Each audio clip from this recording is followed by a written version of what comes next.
मोदी की बात पर विश्वास सारंग ने क्या कहा?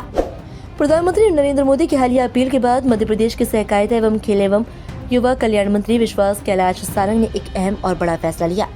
मंत्री सारंग ने कहा कि अब वे अपने काफिले में गाड़ियों की संख्या को कम करेंगे और अनावश्यक वाहन उपयोग से बचेंगे। मंत्री सारंग ने कहा कि प्रधानमंत्री नरेंद्र मोदी का ये आह्वान देश की अर्थव्यवस्था को मजबूत करने और संसाधनों के बेहतर उपयोग की दिशा में एक महत्वपूर्ण कदम है। उन्होंने कहा, यदि हम देश के विकास में योगदान देना चाहते हैं तो ये हमारी जिम्मेदारी है कि हम प्रधानमंत्री की सलाह और अपील को गंभीरता से अपनाएं। मंत्री सारंग ने इसे प्रधानमंत्री के नए भारत के निर्माण की दिशा में एक महत्वपूर्ण प्रयास बताया। उन्होंने आगे कहा कि प्रधानमंत्री मोदी ने हमेशा देश को मजबूती देने का कार्य किया और उनके नेतृत्व में कोरोना काल जैसी बड़ी महामारी से भी देश ने सफलतापूर्वक मुकाबला किया। मंत्री ने कहा कि हमारा कर्तव्य है कि हम आने वाली पीढ़ी के लिए एक विकसित और आत्मनिर्भर भारत का निर्माण करें। अर्थव्यवस्था को सुदृढ़ करने और हम सबके भविष्य के सुनहरे निर्धारण के लिए किया है।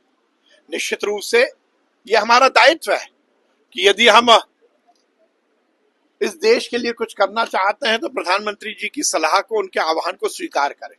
और इसीलिए हमने भी ये सुनिश्चित किया है कि किसी तरह का काफिला हमारे साथ नहीं चलेगा। मैंने अपने कार्यकर्ताओं को भी अपील की है कि कम से कम पेट्रोल डीजल का उपयोग करें और ये सुनिश्चित करें कि हम प्रधानमंत्री जी के आह्वान को स्वीकार करें। ये निश्चित रूप से इस देश के नवनिर्माण की एक नई प्रयास प्रधानमंत्री जी का है।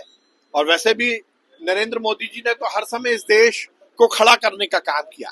कोविड जैसी महामारी में जब पूरी दुनिया में हाहाकार मचा था, इतने बड़े देश में नरेंद्र मोदी जी के नेतृत्व में सरकार ने अच्छा काम किया और समाज को भी उन्होंने जगाकर उस महामारी से की लड़ाई को जीतने का काम किया।